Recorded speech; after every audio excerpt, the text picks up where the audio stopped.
All right, Wayne, we're talking in the aftermath of Manchester United 1, Copenhagen nil. Take that, you bastards. What a performance. Not quite. What are we to make of that? There's there's quite a range of emotions to go through. The frustration. Oh, well, we went through the 7 stages, didn't we? It literally went through the 7 stages, considering the very real and palpable sense of grief, which I'm not Yep. downplaying at all. I'm really not downplaying for the humorous after effects of the other 6 stages which we went through. But yeah, it has been the whole gamut of emotions for us Yeah. today. I don't really grief of everything associated with the loss of Sir Bobby and the heavy emotion that's been in the air all around Old Trafford today. Yeah. Some kind of Touching resignation tribute, to I thought. the. Oh yeah, I think. Look, there's a lot of criticism the club gets for a lot of things, but I do think that they handle occasions like this and Munich with a little bit of class. I do think that United do tend to do that, and there has been a lot of class with the way that they've handled this. I mean, Yeah. I thought it was understated, so we've completely, but in a good way, you know? So not like the whole past few days has not been like over the top. Yeah. It feels like what's the word I'm searching for here? It feels in keeping with the man. I feel like what United have done, sorry to interrupt, but what I feel like what they've done as a club is projected a canvas upon which everyone can pay their own tributes, and everyone's done that, and those tributes have been full. Like you were saying, like they've been full. They've been very elaborative, and people have paid the highest honors they can. The way that they've spoke about him as being the most glowing that they possibly could. Like my own things, I've described it as the best story in football, the greatest story in football. And the way that people have chosen to speak about him and the language they've chosen to say, use, the words they've chosen to employ in description of Sir Bobby and everything that he did and stood for, represented and achieved, has been very poignant, and United have allowed that to take its own course. Really, they've not manipulated it, they've not pushed it, they've not sort of made it into this big sort of thing. It's been very somber, very morose. Definitely around Old Trafford, it's been very, very quiet, and it's just there. There's a lot of dignity there, and it's been very, very, very emotional. And ever since 4:00 on Saturday, really, and I know you've already covered this game on the pod. With the Sheffield United game, the one thing that there are two ways of looking at a performance after a death that's that close. Is the one is that you excuse them for a poor performance, and the second is that the players use it as inspiration for a better performance. And neither of those things were true, really, because United still hamstrung with the same kind of problems that they've had. And I think that it's too close to them going out for a kickoff that they had any real impact. I don't think that those players were close enough. Even Erik ten Hag, when he spoke about him, and I don't mean this with any criticism whatsoever, but the way that Erik ten Hag spoke about it was with a sense of detachment. So he didn't know him. You know what I mean? He's already part of the past of the club, whereas up until very recently, up until Erik took charge, he was very much present. He was very much up until the news of his diagnosis. He was everywhere. Yeah. He was always around the club. So, and it was this first period really where he's felt like he's part of the club's past only because of his illness. And so what I mean is that I feel like the current squad of players is detached enough they wouldn't have impacted their performance really on Saturday, even though they've been generous enough to dedicate the wins to him. Anyway, I know that this is one thing. I'm just speaking of one of these things, one of these emotions being a range of everything we've went through. So that's just the first. Yeah. I didn't get a sense else. tonight that that the emotion of the tributes before the game got to the players or anything like that. And I know you're not saying that. So, and I wouldn't really expect it to. Really, I don't know how many of these players have actually met him, and he's a kind of historical figure, and they've been all been very respectful of that. And Bobby Charlton's place in Manchester United's history, which is obviously really significant, and the club have done a good job. And not a word has come out from the Glazer family, which is perfect. We didn't need any of them chirping in. And I think it's all been handled in the most appropriate way, and nice tributes from the fans outside in the Trinity statue, floral tributes, cards, scarves, everything you'd expect, really. So, well played by the club. Full 3 hand clap emoji tribute. I'm not being glib. I'm just saying. Well played, and it was important that we mark this. And there'll be another opportunity against Manchester City on Sunday. I think there's something planned for that game too. And also, on the pitch.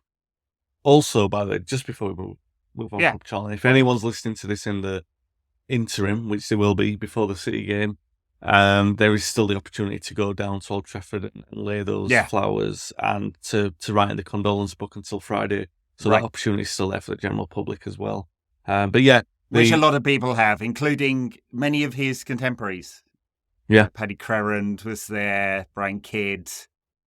We'll forgive him for joining Manchester City for this moment. Yeah. Well, he's actually got a part. He's on the club in an unofficial way in club capacity again, because he's on the board as a representative of the MMMA. So so he's back at United in a minuscule informal way. He's aligned with the proper side of Manchester again. But yeah, I mean, apart from that, the grief, there has been the other side.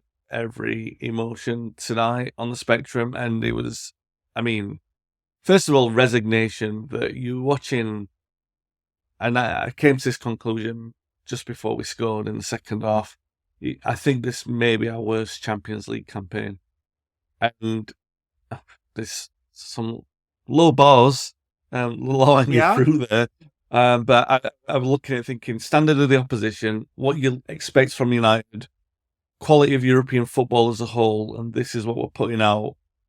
And what made me feel really pessimistic about it tonight was that we had balance back in the side for the first time in a long time. And all right, we are talking about Spurs as a reserve left back, and we have seen him vulnerable in defensive positions in other games, and it has cost us goals. And you think, oh well, we've got some balance on that left hand side, and then you look at him and you think, well, maybe he's not that great. But, you're thinking, all right, well, we've got balance back. But at least he's got a left peg. Exactly. It's not just for standing on. And the irony being that, we bring him off and the positive changes come. And I'm not digging him out as a single player. Yeah. Everyone on the team, it was just such a below par performance. You were looking at it thinking, these are the dark days in terms of where Erik ten Hag is going to direct the squad, because there's so much misdirection there in certain players, and even the better players. You're now looking at better players in that team or in the squad and wondering, what is their value to Manchester United in the medium term? Is it as an asset, or is it as someone to build a team around? And I don't think most of these players at the moment, certainly the ones that have been there for longer than a couple of seasons, you're looking at them thinking probably worth more as an asset, especially, a player like Marcus Rashford. And it's sad to look at it from that aspect. But you're looking at a game like that and he wears on and you're thinking, all of these thoughts are there with you, and you're thinking, yeah, this is grim. And then, I'm telling you, this can only happen at this football club, that you have a maligned defender who's been stripped to the captaincy. He's been on he's been served his notice to leave the club for a long time. He was evidently not wanted at the back end of last season, and he stuck around. Yeah. I don't necessarily think in attitude it's a bad thing to want to fight for your place, even though you can see that there's no future at the club. I think there's a large part of me that thinks that that's actually a good personality trait to have in a player. You want to see that in a player, even though you feel like that player should have moved on. Yeah, I'm suspicious of that narrative, to be honest, with Maguire, because I actually think what he said, although he has said things like, I want to fight for my place in the team, he also made it quite clear that there wasn't a financial arrangement that United I know that could come to. But anyway, like, it's I don't want to relitigate like Harry's move or lack of move. But yeah, look, he played well. He played well at the weekend, pretty well. Anyway, he's done all right tonight, and he scored a crucial goal. What more can you say? That's important, right? He's made a contribution. So did Scott McTominay, almost at the wrong end. With a second penalty in a row. Again. It's just, yeah, after, two match-winning heroics, well, 2 match-turning contributions in 2 league games, and then this again tonight. So he's been involved in pivotal moments all over the place, and I felt that was pretty harsh. I haven't seen it many times on the replays, but I thought it looked harsh from that. And then, obviously, you've got the penalty save as well, which is just... Yeah. It's just this club. I mean, take a game like that, and in a situation like that, where you're looking, all right, you're staring probable elimination in the face, and then even looking at it long term, you're thinking, well, what good does it serve United to have won the game? Really, in terms of where they go from here. Hey, we could secure our place in the Europa League. That'd be exciting, wouldn't it? Scott McTominay, by the way, since we mentioned him, 30 passes tonight. A whole 30. That was 3 times as many as he made against Sheffield United at the weekend. In fact, more than 3 times as many. You said there was balance with Reguilon in the side. Not to pick on McTominay, because I'm not trying to pick on him, but he removes balance from the United midfield. I don't know what he is as a player. He doesn't contribute much. He doesn't move. He scores the odd goal now and again, but the idea that you could replicate the 5 minutes against Brentford for the full 90, I think we've got plenty of experience watching McTominay to know he can't do that. And so with Bruno and McTominay in there, both chaos merchants in different ways, wasn't surprised United couldn't get hold of midfield tonight.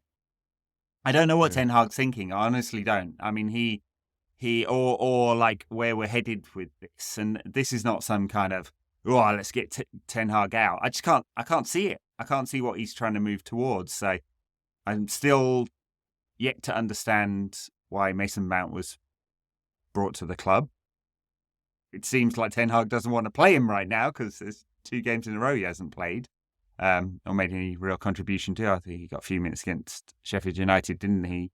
So if he's not the answer at number 8, and Eriksen isn't because we can't trust him to play a full game, and it's McTominay, but we can't trust him to be able to retain the ball, and yet Ten Hag wants to play possession-dominant football, can't do that with that makeup of the midfield, and yet we're moving the ball too slowly to play counter-attacking or transitional football. I don't know what it is that we're trying to build here. And that's not a good sign. And I don't know that we can blame injuries anymore for that. There are still a few. I mean, Casemiro's out, but he's been pretty dreadful for 6 months. Kobe Mainoo's out, but he's never really played. We've got a lot of hopes on a player that has never really played. Luke Shaw is an important player, but he's not going to fix that central midfield. And so I felt it's not one of the 7 stages here, but I'm bloody confused about what it is we're moving towards right now. No, I think that's fair. I don't think there's anything that you can get out of winning in that kind of fashion. I was going to say in spite of that fashion, but especially because of winning in that fashion that can fill you with any optimism. Because I think the injuries, and I'm first of all, I'm not Ten Hag out. I'm a long way from that. I'm not even a Ten Hag skeptic at this point, but I am at the point where the injuries are an excuse for so much, and then they're not an excuse for the rest of it, and they're an excuse for example, missing your back four and Casemiro, even though he's been in poor form. That's 5 of your outfield team from last season who were so good and contributed to defensive solidity that we saw, and is uncontestable because we saw the improvements there. So obviously when you miss all those players and you change your goalkeeper, you are going to see an effect. But then there's the other side of it, which is, well, if you don't have that, then at least you've got the midfield and the forwards, which more or less we've had a full complement. We've not really had a lot of injuries there. I know Mount missed a few games, but more or less we've had the complement that we've wanted in that regard, and they just look like 6 players who haven't played together before, and they have played together. Right. It's madness. And, like Bruno looks lost. Anthony regressing, and which is concerning because the thing what we've got with some players is that it seems like we've got players who definitely have got talent, individual talent, definitely have got talent playing in teams, but where those players play together in the different departments, it's like nobody's complementing each other. Like, we know what Anthony brings. Anthony has qualities when players around him are moving and creating space for his one trip, and they're not doing that. So if they're not doing that, and he's not the fastest player, and that's kind, then he's not bringing anything. And Marcus Rashford is doing his own thing, and when he's doing that and there's no balance in the side, and he's not bringing anything to the team. He's not helping Ireland either. And it's then you've got moments, Bruno, isn't it? Exactly. There's just no. And it's so like you look at, and I always feel like I'm being a bit reductive when I make these kind of comparisons. But you look at Ange Postecoglou at Spurs and just how quickly he's established their style, right? And they've had a very good start to the season, and it may not last. And I don't think we can kind of over index on that, but it's the application of clear style to his team. And I thought we'd get more of that from Ten Hag by now. And I don't know what it is. And is it pure pragmatism? He's going to pick a team and a shape for the opponents in front of us. Is he just trying to get through stuff right now, this bad run of form and the inconsistencies partly because of injury, a lot because of injuries this season? Is that why he does things like pick Scott McTominay, even though we kind of know what he does and doesn't do for us? And so where's this team headed? I'm struggling with that. And I'm sure Ten Hag knows way more than me. And he's had, obviously, and he's had success in football. And so that's not to write him off in any fashion. I just think it's a legitimate criticism 18 months into being at the club that we're like, it's not clear what this team that he's trying to build is. Look, on the 2 points that you mentioned there, I will offer some explanation, in my opinion. So if you rewind a year, because I think that's a fair, if we're judging Spurs' progress in that period of time, let's look at the comparison with United. And United, this time last year, were beating Spurs 2-0 in one of the better performances in Ten Hag's reign. In fact, it's to the week, pretty much, where that result came in. So we can say that, the injuries have played a part. I do share your concern, like I've already said, I do share your concern about the lack of direction at this moment in time. But in the same sample size of like 3 months, then we did have a clear identity. And Ten Hag was making major waves, and he was doing that. It's not exactly the same, but he was kiboshing Ronaldo from the side, and he was throwing tantrums. And Spurs have had to do this without Harry Kane, so they're redefining their style of play and everything. So in that comparison, I feel like we owe Ten Hag a little bit of slack until he gets those players back. Because if we're being completely fair and reasonable, Martinez and Casemiro, particularly together in the way that Martinez progresses and tries to penetrate that back line, he is a and big Casemiro miss. sits. The other thing, the McTominay thing, I do agree, because there's a one side of it where we've seen enough of all of these players to know what they do and don't do, what they can and can't do. But when you have a player who has been playing very well internationally, and then he comes on and does what he did against Brentford, I think it's only fair that he got those games against Sheffield United, against Copenhagen, because those are two games that, and we have just about afforded to carry that player in the team, and we've seen what he can do and the damage sometimes having him in the team can do with the style of play and be the disrupt to the back line and the 2 penalties conceded.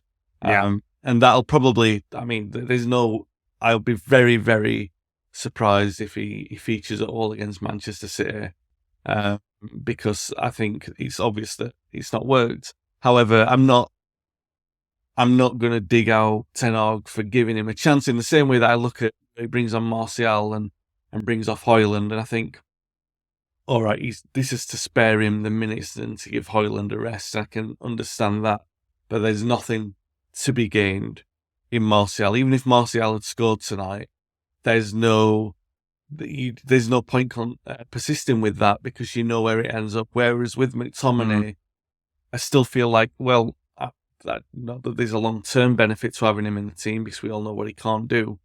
But I didn't see the harm in giving him these run of games, because he'd earned it for that moment against Brentford.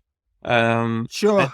I guess it's just the long, but it's like you said, it's moments in the game and in the season, and that's the issue, because now you know that there's no long-term investment in that. There's no direction with where that goes, and that's the concern, because you look at tonight, and the biggest conclusion you've got from it is not that Maguire's going to suddenly be a permanent fixture in that side. Biggest hope of a conclusion from that game is that it changes Onana's fortunes, really. Because there's nothing else to come out of that other than thinking, hopefully he's more confident. Because, look, the one thing we should say is that it was a magnificent save from the penalty. That was a great save. I've been very critical of his goalkeeping. I've said some unkind things about him, but that was a great save. And that's the best conclusion you can get from it, because there's nothing else that makes any sense from what we saw. Yeah. There's nothing that makes you wrong think... place, though. I mean, no, I'm being churlish. He did get his hand in the wrong place.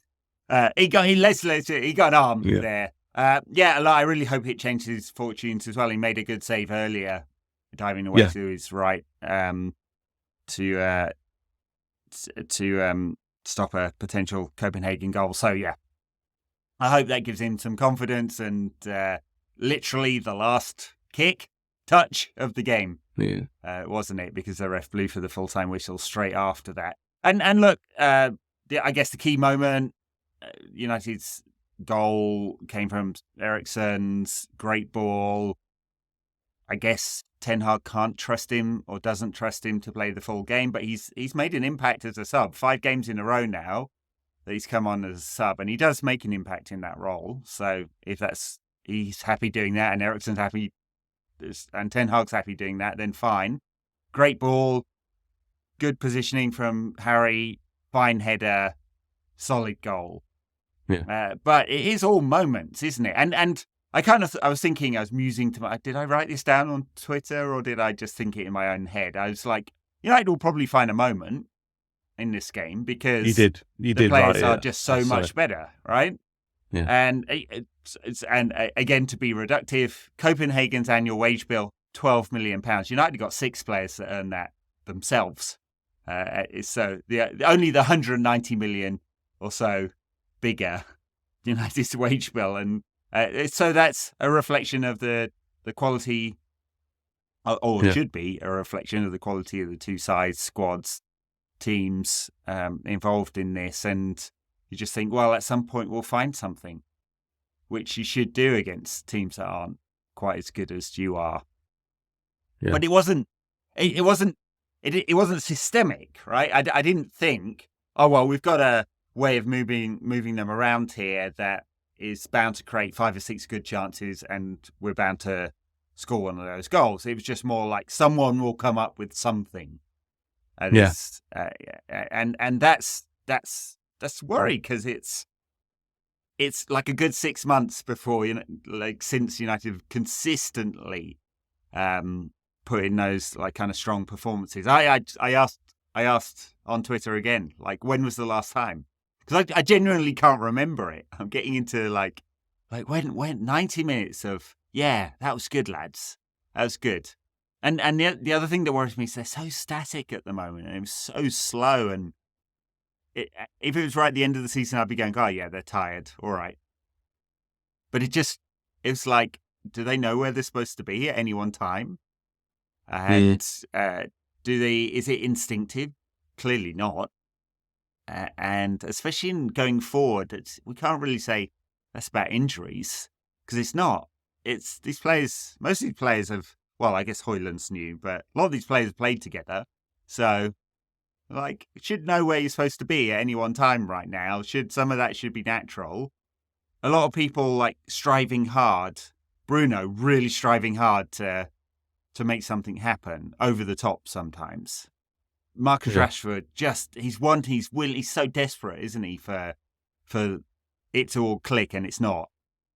Even Højlund is like, he's trying hard, he wants to succeed, and there are those moments where you're like, yeah, I see what we've got here, and I feel good about that. But as a collective, it's like, wow, long time since it's felt kind of coherent. But they were good enough. They found the moment. Yeah, I mean, good enough. I don't know if that. Well, yeah. You're actually being kind there.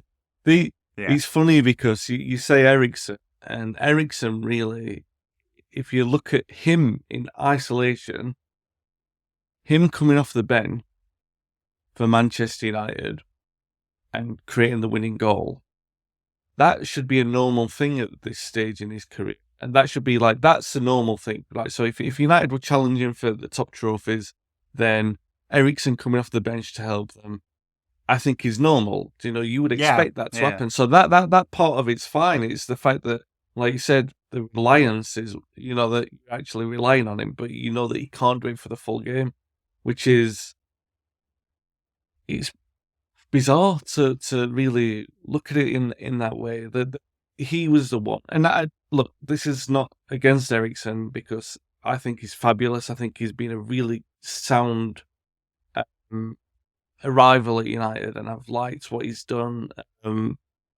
Even the concerns over 90 minutes aside, and physical strength in big games aside, what he does bring and what the quality that he does bring is instantaneous to see, the improvement that it had. But you bring in a player like Mason. If he hadn't Mason, dropped dead at some point, maybe we'd be getting the real Christian Eriksen. I don't know. I mean, I don't really know, because I don't think, I saw the moments when he was playing for Brentford, but I didn't watch them every week. I don't know whether he's dropped off physically since then, or from before his collapse during the Euros. But we know he can't do it for a full 60 minutes. And like you, I think that's totally fine, actually, if that's his place in the squad. It's that, what is the right balance of the three in that midfield, which will make this midfield function? Yeah. Can we even play Ten Hag ball, possession dominant football with Bruno? And given that he is way, way out front, if you look at the expected assists, or chances created, expected assists sort of XY graph, he's miles ahead of everyone in the Premier League on that. He creates chances. You expect him to create goals. He's going to keep doing that. That's the player he is. But he's not a player for a possession-dominant team, really, unless you have two players behind him who are very comfortable in possession. Yeah, and maybe we do. I don't know. Actually, I'm looking around that squad and going, I don't know what that combination is that will get to where Ten Hag wants United to be. Amrabat might be that, but it's not dynamic in terms of his passing. Maybe that's okay. Casemiro's not.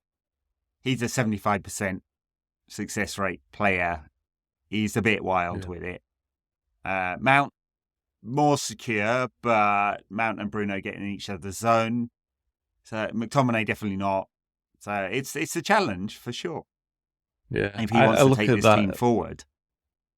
The Bruno one is interesting because you look at where we were before we signed him. We were desperate for a player like that who took those risks. Yeah, I mean, and like that's not an understatement. If I know some people have shorter memories and they don't remember those times. I remember Andres Pereira being that number 10 and constantly playing there, and he was making wrong decision after wrong decision, and because that stage wasn't for him. Everyone was getting frustrated, and then when you brought in Bruno, and yes, all right, the percentages, the risks that he was taking were higher, but the quality was there, and United, it made a massive difference. And now you look at a system, and you're almost tempted to say that Ten Hag always not quite as pragmatic as Van Gaal. In fact, nowhere near as pragmatic as Van Gaal. But a player like Bruno wouldn't survive in a Van Gaal system. And what that leads me to believe is that in an Ajax-style system, there isn't really an obvious place for a Bruno Fernandes kind of player. Now, that it's a dichotomy because it makes me think back to a number of United players over history. I'll go Premier League history just because of my That's age. when football was invented. Yeah. Exactly. So if you look at players who booked the system in terms of they came into a formation where there wasn't an obvious fit. So you got Cantona, massive hit, everything fell into the right place. There wasn't an obvious place because we weren't playing 4-4-1-1, we were playing 4-4-2, and Ferguson was looking for a striker to play as a number 9 off Mark Hughes. That's why he was after Shearer and why he was after Hurst. And then Cantona was playing behind Hughes, and what happened was Hughes brought everyone into play, and it changed everything by accident, but a happy accident. Veron, a magnificent player. I still enjoyed the 2 years he played for us. Really wanted us to sign him. He was such a beautiful player, but he didn't fit. He didn't fit because Nicky Butt, Paul Scholes, and Roy Keane were better midfielders for all that system at that time with that squad and the needs that we had at that time. Kagawa is another player that we signed who were extremely talented. And obviously Fergie was desperate to have a player like that in his team, but there was just no place for him because it didn't seem right. No Ferguson side ever really played with the pure 10 like Kagawa was. No. And he ended up playing him on the left as a result, right? So. Right.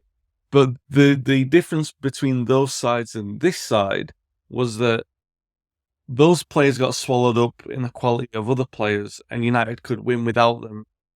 United can't win without Bruno, really. They can't. There's no one that does things to a high enough standard, taking those risks in there. So he's actually a player you've got to carry in the team because of what he brings to the side that other players cannot do.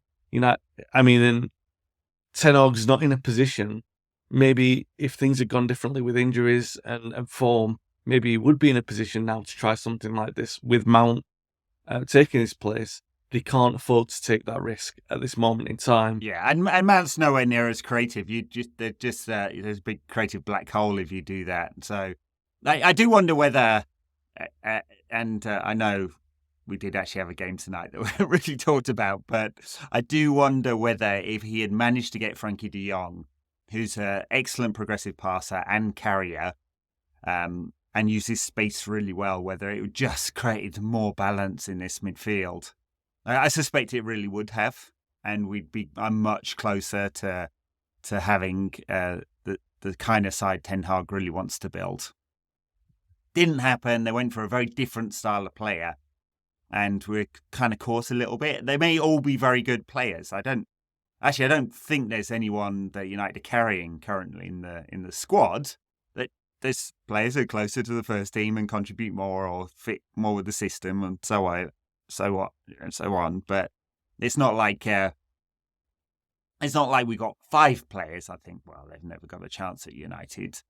It's just I just don't know whether we have the right blend exactly, and I'm not saying we definitely don't.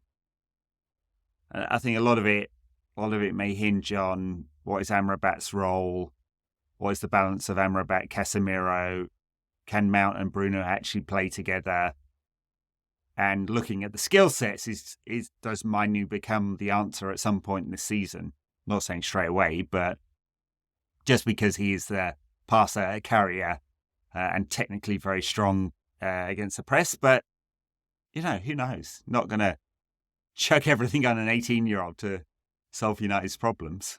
To go back to tonight, one of the worrying trends of the many, one of the worrying trends is the pedestrian nature in which we are plodding through games. And I know that Ten Hag gets to 60 minutes, and the 60-minute mark is the magic time to bring on Nacho.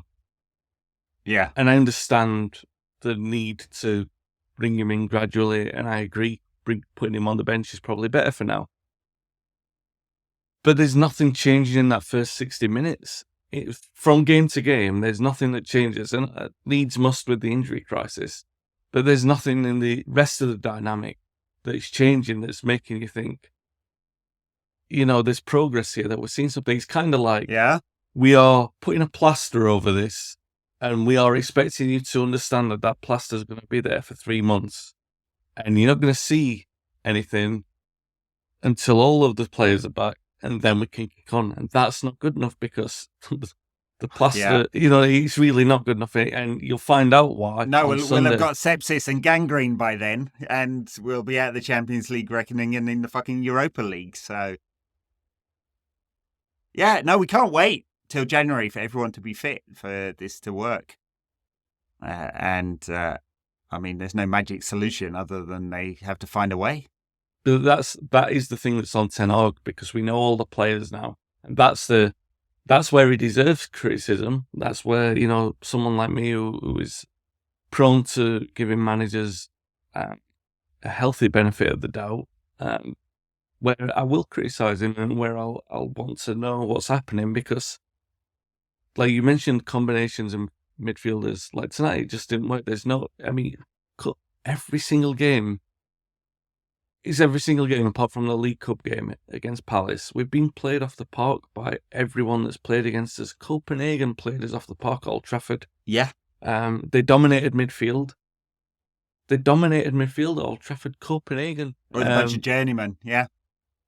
That's red flags. It's concerning. And they'll look at this, and I know you win a game like that, and there's a euphoric nature to it. First of all, the relief of winning, not that it's our thing, but relief of winning that game when on an emotional day for United is one thing. Then there is something great about a maligned player. Just for the morons on Twitter, you and I both criticise Maguire. I agree with you that it's time for him to move has been long overdue, but I like that he scores, first of all, because he scores a win. Second of all, because there are some idiots on Twitter who will really be upset that we won because the player that they hate scored. And then, obviously... I'd ignore all that. Yeah. It was a good moment for him. As much as I think he deserves analysis for his failings, and I don't think he can fix the failings that he's got. And I don't think it's a lack of effort from him. So as much as I think he's probably not the right solution for United, I don't actually dislike him. I think there's plenty of things to mock sometimes. I'm glad. I thought for a moment, when he went in for the knee slide, he was going to put his hands to his ears and give it that again, because I'd have been, I'm glad he didn't. I'm glad he didn't give it the big I am. It was just a good moment for him. As I said, he crept forward. He was brave to do that, given that he takes him, a good couple of years to get back from that kind of situation. And it was a fine header. So good for Harry. I don't wish anything bad on him at all. He does say some stupid stuff sometimes, but, I'll forgive that now and again. It's the curse of the modern footballer. But what I mean is, like, and then you've got the penalty save at the end, and there are moments in there. It leaves you on high, doesn't it? Yeah. Yeah, you've got that, but there's nothing to invest in. You're not thinking, right, okay, here we go, let's move forward. It's kind of like, well, when we're picking the bones out of it, I can still come on here and say we've won a game of football against Copenhagen. We've been outplayed at home in the Champions League, and we're still on course. It still looks like our worst ever Champions League campaign, and I can't see. There's no evidence in there that makes me think. Yeah. Even it feels like, and I know it's different, but it feels like. Sorry, I interrupted you, but it feels like in the kind of dog days of the Van Gaal era. You know, you're like, oh, it's a bit of a chore. I don't want it to be a chore. I want to be excited about it. And for lots of last season, I was excited about it because you're like, we're moving forward. I can see, but then it's hit some buffers. Yeah, we were debating old Rankcast WhatsApp group debating whether this is like Ollie ball without the vibes or Van Gaal ball without the Van Gaal's personality. I'm not sure. There might be the worst of both worlds there. Yeah. It's a bit hard going at the moment. Was it Partridge who was the blurst of Worth worlds or something? Like that. Right. Or also the and another one. I was watching that the other day, the Partridge '94 World Cup thing. If you just want a mindless chuckle to yourself, just yes.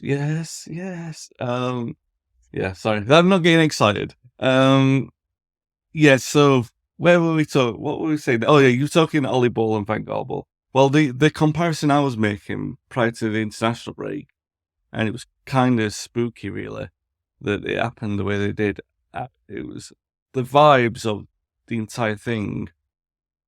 I was starting to feel like it was not in terms of where we are with Ten Hag, that's in terminal decline, but there was a mood that felt similar to Mourinho's last weeks in charge. And I'd made the comparison. I might have even made it on this podcast last time I was on. The last October game that we played under Mourinho before we went into the international break was against Newcastle at home. We were 2-0 down. We came back to win, and Sanchez scored in the last minute. But, everyone's like, "Oh my God, this could turn it around." And we all knew the house was burning down. Mourinho was going. It was just a matter of when and not if. And then obviously we did pretty much the exact same thing against Brentford. And I remember walking away from that. I mean, again, the euphoria of having won in the last minute, but nothing that makes you think because of the reality of knowing where Scott McTominay fits into the manager's plans or the future direction of the club. Nothing that makes you think this is a turning point.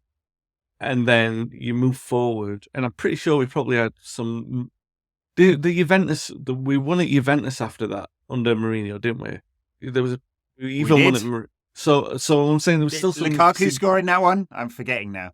Mata with 2-1 away at Juve, wasn't it? Yeah. So what I mean is there was still some wins in there that made you think, oh God, like we could be doing something. But then obviously there were the big pitfalls, and I know we're going to jump to see at some point, but you know what I mean? You're lurching from one grasping nettle to the next because you come away from a game like tonight and you're thinking you really want to be feeling more positive about it, but you can't help feel that when United do things narrowly, it's not like the old days when it was like swashbuckling Cavalier. They've got away with it and they can use that as inspiration to kick on and do a run. It's like, no, this United team get away with it, and then in the next game they're likely to get found out.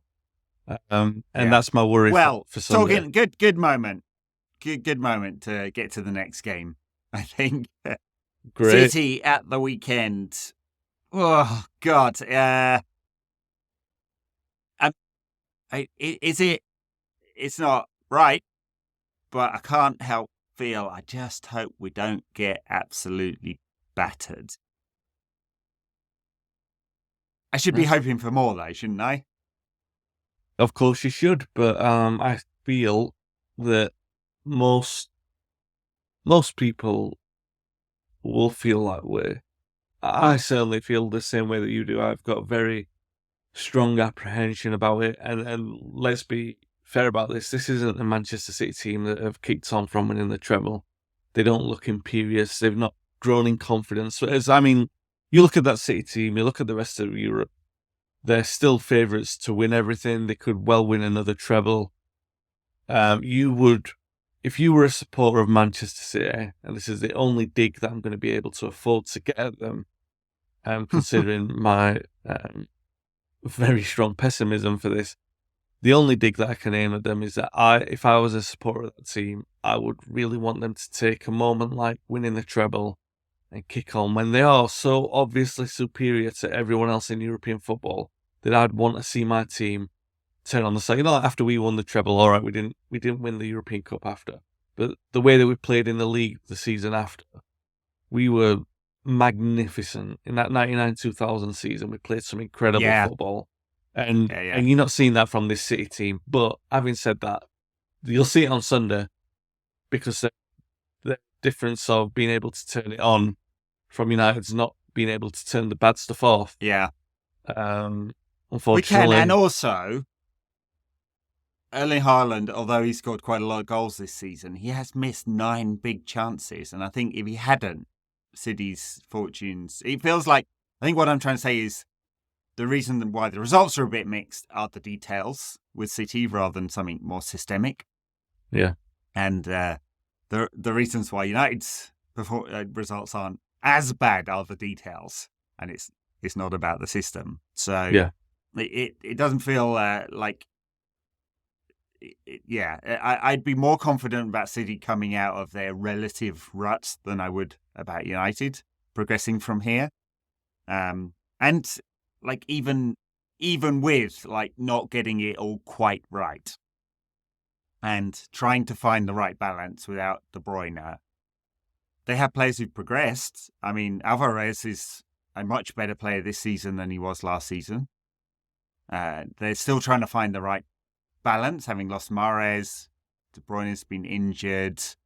Fernandinho's gone. Rodri's out. So he's trying to find a mix, and he's tinkered around with it.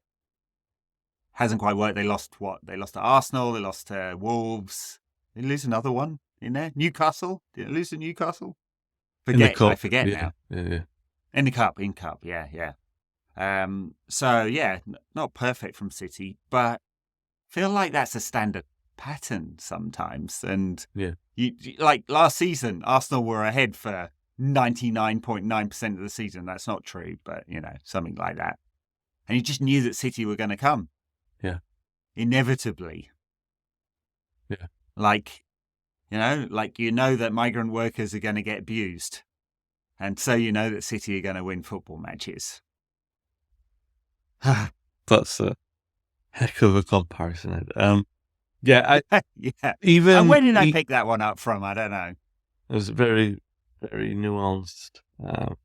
Very clever. Yeah, I think if you look back at Van Gaal and look back at Mourinho, and I think that they might have looked at this Man City team, saw where their vulnerabilities are, and create a game plan to exploit them, or at least do as much as they can to exploit them. I look at this United team, and I don't doubt that Ten Hag could probably do that with a full complement. Yeah. But I look at this team, and I think, I don't know if they've got the footballing intelligence to not get pulled all over the place. But I mean, there are holes in this United team all over the place, and even a weak City team, they could probably put out, and I really hate to say this, they could probably put out a team with 6-7 changes and take a win from Old Trafford at the moment, and a comfortable win in terms of they could play their style, dominate the ball, and make us look hopeless. And I hate thinking like that about this team, because we saw what they could do last season, but there's an attitude that's missing there at the moment that was there. That does sit with the players, but I do think some of it sits with the manager as well. And I don't know. I can't see. Well, I can't. will he find it? Will he find a system to be? Because I look at the City side of playing 3 at the back, and what you do want to do is overload the wings and try and exploit those areas behind, because they're pushing Grealish, Foden, Doku, who just looks great, sadly, like really high up the pitch, and taking some risks there by having 3 at the back and 2 sitting in front.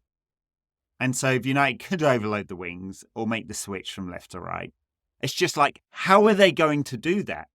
Right? With the mix of wide players that we've got, they all want to come inside. And also, I just don't see it.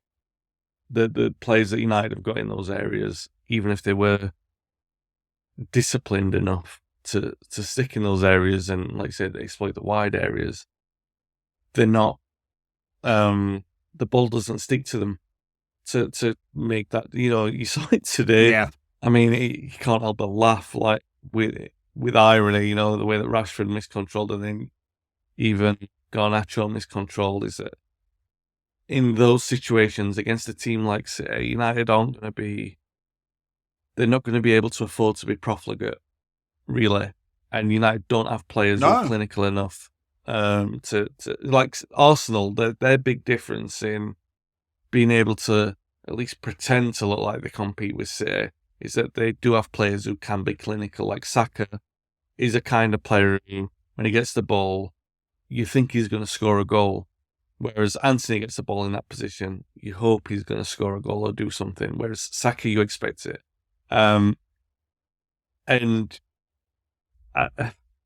You just can't see that against City. Ironically, I'm saying that, and Anthony did score a great goal against City last season, but we lost 6-3. Therein lies the detail, And United can do things like that. Details.